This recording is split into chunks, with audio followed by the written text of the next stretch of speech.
It's all right to complain, but don't look for things to complain about. In other words, it's good if you have something, a problem to complain about, complain because it helps you get you off your chest. What is it, a problem halved? Share a problem as a problem halved, something like that. And it's good to, when you connect to another person, complain to another person, you're actually connecting with them. But there are other people who go around looking for things to complain about. Let's say, sir, yeah, I don't need to look for it. There's a fucking lot of them. There's a lot of them. Well, let's say I gave this gentleman $10 for every time someone does him a favour. You've heard this before, I know. No. You haven't? Well, every time someone does him a favour, he gets $10. So after a while, he really gets very good at seeing other people doing him a favour. Somebody only has to pass him the salt, and that's a favour, and he gets $10. If someone gives him $5, he gets another $10.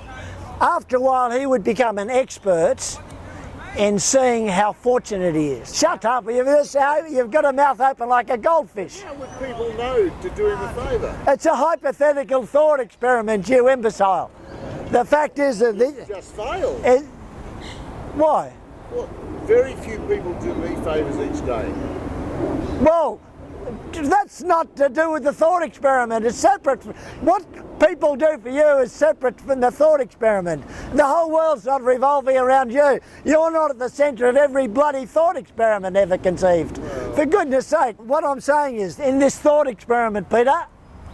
But it's unrealistic. How many people do... It's not really, that's why it's a thought experiment. Of course it's not realistic. Yeah, but thought experiments are realistic. No, they're not, like Zeno's paradox. How many times does any given person have favours done each day? I don't care, I don't know. I haven't had any yet today. The point is that if you were paid $10 for every favour you did receive in the day, you would suddenly find you had a lot more than one. I bet it this morning, for example, someone's done you a favour in some sort of vague sort of way. No. But you're talking about... Did they cook your breakfast? No. Did they pass you the salt? Did they pass you the butter? Did they make you a cup of tea? No. Did they slap you around the head? No. Or they should have. The walk now, the green man, crossing the road. What are you talking about? Lives have changed. Well, that could be perceived as a favour by the universe for me. Well, then you get $10. Who from? It doesn't matter who from, it's a thought experiment. It's a thought experiment, you idiot. Doesn't matter who from. Then after a while you become rich because you would notice all the times that you benefited in some way from some other person's actions. Well, I'm trying to do a thought experiment to explain. I mean, these imbeciles here, these grasshoppers here, garden gnomes here, confuse thought experiments with reality. Now, my point is, if you were to receive $10 for every perceived favour each day, you would become very wealthy because you'd become very good at noticing that you received a favour, whether it's someone passing you the salt or someone stepping aside for you or letting you go ahead in the queue, whatever the reason. So, in the same way that you would become good at seeing your good fortune if you were paid $10 every time someone did you a favour. In the same way, if you get into the habit of complaining about things, after a while you would also become very good at seeing the flaws in your life. When you practice something, you get good at it. So if you practice saying thank you and please, you get good at noticing people's kind gestures towards you. If you get good at complaining, oh, this is bad weather, oh, this, or that, or he does that, or that, then you get very good at seeing how flawed your world is.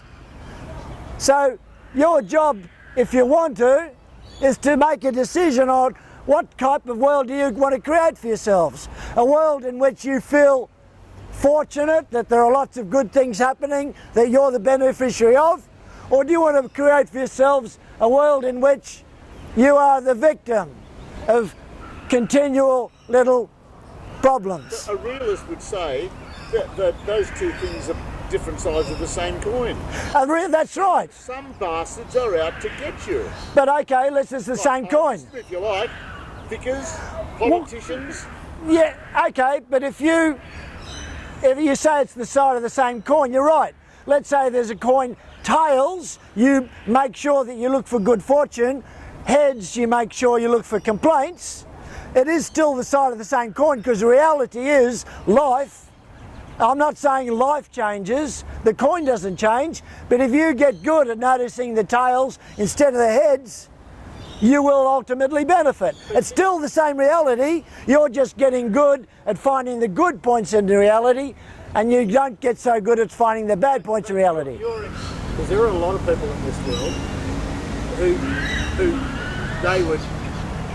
it would be an impressive superhuman effort for them to find good stuff in their lives. And the reason they have trouble finding that is either because their lives are really shit, No, that's what I'm talking about. There are a lot or of else they... really shit lives. Oh, well then if that's the case, I mean, okay, so someone's in a dungeon being tortured every day, starving to death. I'm obviously not going to wander up to them and say, look on the bright side of life, am I? I'm not going to say, oh, say please and thank you from now on. I'm talking about to you grasshoppers. It would be galling. If I were strung up in a dungeon being tortured to death, I'd find it a bit galling if someone wandered up and said, oh, say from now on, say please and thank you. So does your advice only apply to people who are already having pretty okay lives? Yes. Whoa. But trouble is, you get two people having a similar life. You have two people having a similar life, and one always finds the bad in it, and always one finds the good. But they're living effectively the same life. But they choose to see, one chooses to see the good, and they therefore develop this idea that they live a fortunate, good life. The other person living a similar life always sees the bad and says, gee, I'm living a miserable life. Yes, sir. But if you do have a genuine problem, do complain. But complain to a friend who won't just say, I'll get over it, move on. It can be cathartic, and then you move on from cathartic to constructive. But you don't treat it as a whinge session, and you don't treat your friends as though they're vehicles to whinge too. And you don't whinge about the same thing over and over and over because you want to maintain the rage. You whinge over and over in order to ameliorate the rage.